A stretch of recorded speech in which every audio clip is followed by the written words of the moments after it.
ओम साईराम. आज आपण बोलणार आहोत एका खूपच नाजूक पण महत्त्वाच्या विषयावर, मुलांशी संवाद. तसेच मुलांशी संवाद साधताना घ्यावयाची काळजी.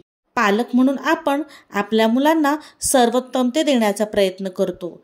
चांगला आहार, शिक्षण, सुविधा आणि सुरक्षिततेचं वातावरणही देतो. पण एक अत्यंत महत्त्वाची गोष्ट आहे, पण ती आपल्याकडून नकळत दुर्लक्षित होते.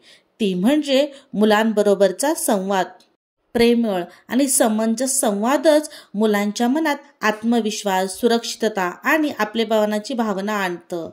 आपण आपल्या मुलांशी ज्या प्रकारे वागतो, ज्याप्रमाणे बोलत असतो, त्याचा कुठेतरी खोलवर परिणाम त्यांच्या मानसिकतेवर आणि त्यांच्या व्यक्तिमत्वाच्या विकासावर होत असतो. मुलं लहान असताना आपल्या प्रत्येक कृतीकडे, शब्दाकडे आणि भावनांकडे ती बारकाईने लक्ष देत असतात. आपल्या बोलण्याचा, विचारांचा आणि दृष्टिकोनाचा प्रभाव नकळत त्यांच्या आचारविचारांवर उमटत असतो. त्यामुळे मुलांशी संवाद साधताना खूप सजग राहणं आवश्यक असते. मुलं ही आपल्याला पाहून शिकत असतात. आपलं बोलणं, हावभाव, प्रतिक्रिया सगळ्याचं ते अवलोकन करत असतात. आपण बोलताना वापरलेली भाषा, प्रत्येक गोष्टीवरची आपली भावनिक प्रतिक्रिया किंवा एखाद्या समस्येवरची आपली भूमिका, हे सगळं मुलं नकळत शोषून घेत असतात.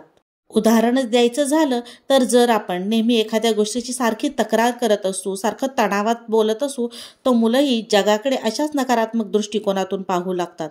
म्हणूनच पालक म्हणून ही आपली जबाबदारी असते की मुलांशी संवाद करताना, प्रत्येक गोष्टीला सामोरे जाताना मुलांसमोर सजग राहावं, शांत राहावं आणि आपल्या भावना ह्या समजूतदारपणे प्रकट कराव्यात. मुलांच्या तक्रारी, रडारड यामागची मूलभूत कारणं ओळखा.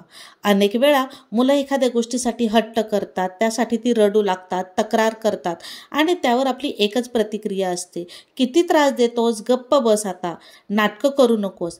पण थांबा, मुलांचं हे वागणं त्यांच्या संवादाचा एक मार्गच असतो. त्यांनी रडायला सुरुवात का केली, काय झालं, त्यामागच्या त्यांच्या भावना काय आहेत हे समजून घेणं महत्त्वाचं आहे. उदाहरण द्यायचं झालं तर एकदा एका आईने सांगितलं, तिचा मुलगा रोज शाळेतून आल्यानंतर रडायचा. नंतर लक्षात आलं त्या मुलाच्या बसमधला एक मोठा मुलगा त्याला कायम चिडवत असायचा. नंतर त्या आईने त्याचं कारण शोधल्यावर त्या मुलाची समस्या दूर केली. मुलांच्या काही चुका झाल्या तर त्यांची साथ सोडू नका. मुलं जर स्वतःहून काहीतरी काम करत असतील, उदाहरणार्थ शाळेचं प्रोजेक्ट असेल, भाजी चिरणं असेल, घरात काही मदत करणं असेल, त्यात जर त्या मुलांची काही चुकी झाली तर त्यांना लगेच ओरडणं टाळा, नावं ठेवणं टाळा. त्यांनी केलेल्या प्रयत्नाचं कौतुक करा आणि जर चुकाच दाखवायच्या असतील तर त्या सौम्यपणे योग्य स्वरात द्या. मुलांना तू हे खूप छान केलंस, पुढच्या वेळेस ह्यापेक्षा तू अजून छान करशील हे सांगावं. नाहीतर तुझ्याकडून काहीच होत नाही असं म्हटलं तर मुलांचं मन दुखावलं जातं. मुलांना मार्गदर्शन करा, पण हस्तक्षेप करू नका. मुलांचं एखादं काम असेल तर त्यांच्या जागी आपणच ते काम करून टाकणं टाळावं. असं केल्याने मुलांचं स्वावलंबन बिघडू शकतं. आपण फक्त एखाद्या मार्गदर्शक दीपस्तंभासारखं काम करायला हवं. जेव्हा मुलांना गरज पडेल तेव्हाच त्यांना मदत करावी, अन्यथा फक्त दिशा दाखवावी. मुलांना सांगावं, तुझं काम तू स्वतः कर, अडचण जर आली तर मी आहेच. वेळेचा आदर. अनेक वेळा असं असतं, आपण आपल्या कामांमध्ये व्यस्त असतो. Work from home, phone calls, ऑफिसच्या काही मीटिंग्ज. अशा वेळी आपली मुलं जर आपल्याशी बोलण्यासाठी आली तर आपण त्यांना झिडकारतो, वेळेवर त्यांच्याशी बोलत नाही. पण या सर्वांचा मुलांच्या मनावर खोल परिणाम होतो.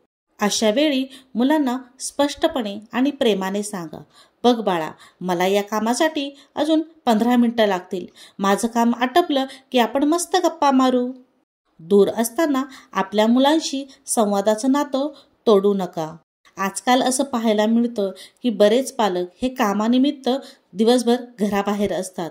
मुलं जर वारंवार आपल्याला फोन करत असतील, आपल्याशी बोलण्याचा प्रयत्न करत असतील, आपली उपस्थिती शोधत असतील, अशा वेळी मुलांना निरोप द्या, बाळा, मी आत्ता कामात आहे, पण माझ्या दिवसभरातील काही वेळ हा मी तुझ्यासाठी राखून ठेवलेला आहे. अशा छोट्या छोट्या संवादातून तुमच्यात आणि मुलामध्ये एक विश्वासाचं नातं तयार होतं. आपली मुलं आपल्याशी मनमोकळेपणाने बोलतात का? काही चुकी झाली तर ती आपल्यापासून लपवतात का? ह्या सर्वांची उत्तरं आपल्या संवाद शैलीत आहेत.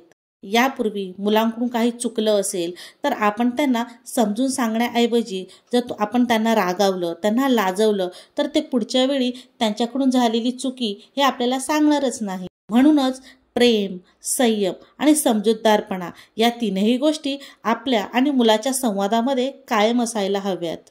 शेवटी सांगायचं झालं तर पालकत्व ही एक दीर्घकालीन पण खूप छान आणि सुंदर प्रक्रिया आहे. आज आपण आपल्या मुलांना सर्व काही देतो. त्यांच्यासाठी उत्तम शाळा, छान छान कपडे, खाण्यासाठी त्यांना जे हवं ते, त्यांना काही वस्तू हव्या असतील तर त्या आपण त्यांना विकत घेऊन देतो. या सर्व काही गोष्टी आपण आपल्या मुलांना दिल्या तरी त्यांची भावनिक भूक भागवायचं एक साधन आहे, ते म्हणजे संवाद. मुलांशी प्रेमानं बोलणं, त्यांचं म्हणणं ऐकून घेणं, त्यांच्या शब्दांचा आदर करणं, त्यांना समजून घेणं हे खूप खूप खूप महत्त्वाचं आहे. मुलांशी छान संवाद साधल्यामुळे मुलांचा बोधात्मक, भावात्मक, सामाजिक विकास व्हायला मदत होते. आजच्या व्हिडिओतील माहिती तुम्हाला उपयुक्त वाटली असेल तर लाईक करा, शेअर करा आणि पल्लवी एन माहिती कट्टा या चॅनलला सबस्क्राईब करायला विसरू नका.